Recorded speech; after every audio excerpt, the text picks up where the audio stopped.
itself for the moment. Your sense, Navneet, I mean, if for the next few days, do you think the market is going to plumb lower depths? How would FIIs think about the market, since a given 5-year stability seems under the cloud?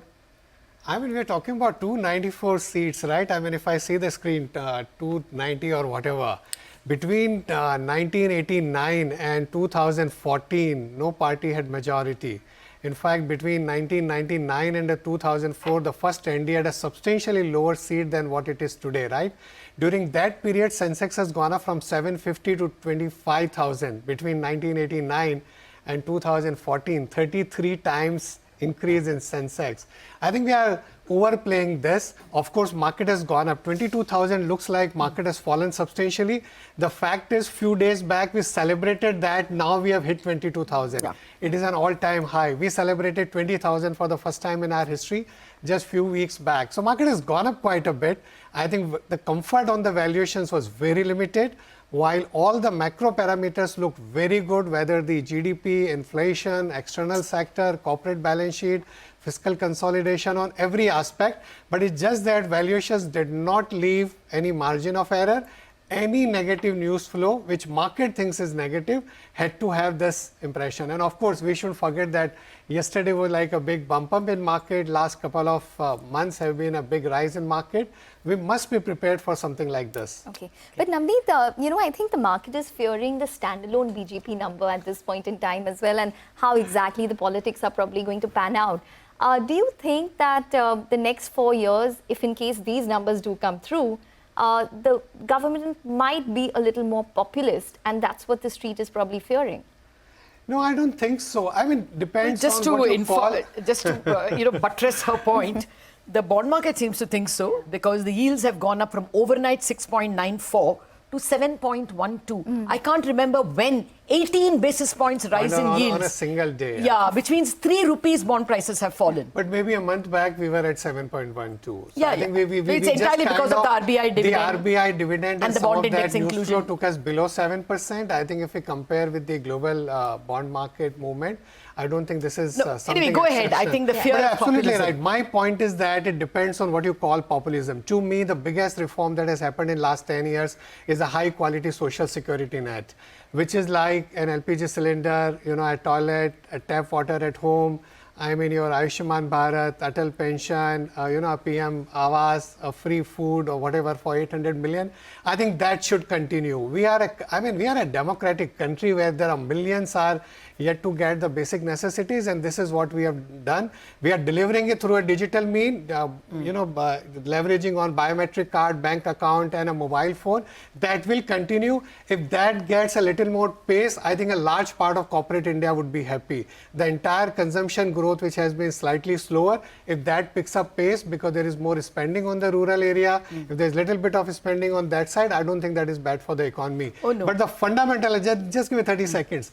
I think the focus we have on building a first-class digital infrastructure and the physical infrastructure, that is unlikely to change. No, I take your point entirely. A GDP of 7 to 8%, and if you take the GVA, 7.2 cannot be disputed, and that momentum cannot really lose speed, From lose a fragile pace. 5 to the top 5 economies in the world. I mean, we will surely be the third in next 5-6 years. Okay, let me get another opinion. Sandeep? Has changed, the long-term growth potential has changed, not really. Yeah, so which sectors should we look at? Opportunity hasn't changed, and the third is the biggest, I would say, stabilizer for the market is the monthly SIP flows.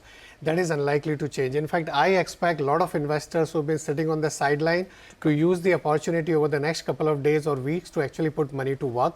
Where we would put money, I think we have been saying for last couple of months that there is a part of market where we have seen froth building up. And I think those are the sectors, those are the stocks where we may not have participated. Now with this correction, some of those stocks may become lucrative to look at again. And also I think from a foreign investor's perspective who looked at India very positively from a macro corporate profitability perspective, but were kind of like not going full throttle because of the valuation. Now with valuation correcting, I also expect some of that money to flow in. Go ahead. So just a quick word then, right? So you would buy financials, you're comfortable with financials, consumption has been under own, and now even defense, manufacturing themes, which have, been frothy so far, but now with the correction, they look attractive to you. What are the sectors that you would avoid? And one more question, is today the day to buy? If this political uncertainty lingers on for a little more time, do you think we're in for lower levels on the markets, or would you go out and recommend buying today? I mean, the largest party is some 140 seats ahead of the second largest party. Yeah. We haven't seen that for a very, very long time. In last 10 years, we got used to this, high majority number for the largest party, but that has been hasn't happened for 25, 30 years. We should not forget that. And we have carried out structural reforms during that period. I don't see any reason for the conviction of the next government to be less on continuing with the structural reforms. I think the country wants higher growth, right? There is no doubt about it. We have to make that inclusive, and of course there would be some she's asking you a pointed question. I'm just saying that from sectors? A sector perspective, that's what, I'm coming to that. The consumption, and you mentioned about the consumption, but there also, maybe the discretionary part, maybe a part of the staples, I think some of those opportunities may be looked at now. But again, the another thing is that some of the sectors where valuations had gone up, but you were looking at a longer term opportunity. Now that the valuations have come down in next few days, I think it will be a paradise for stock pickers, right? I mean, it will be such a great opportunity because market will go through this volatility where a lot of positions will get squared depending on where the retail interest has been, will give great opportunity to long-term investors who are not swayed by what happens in politics and on the political channels. So are we taking that as a yes, that if you have that extra money, you have to put it into the markets today? Yeah, some of the funds would have that cash, they will look to deploy, and some of the funds where maybe a part of the portfolio may also undergo some change.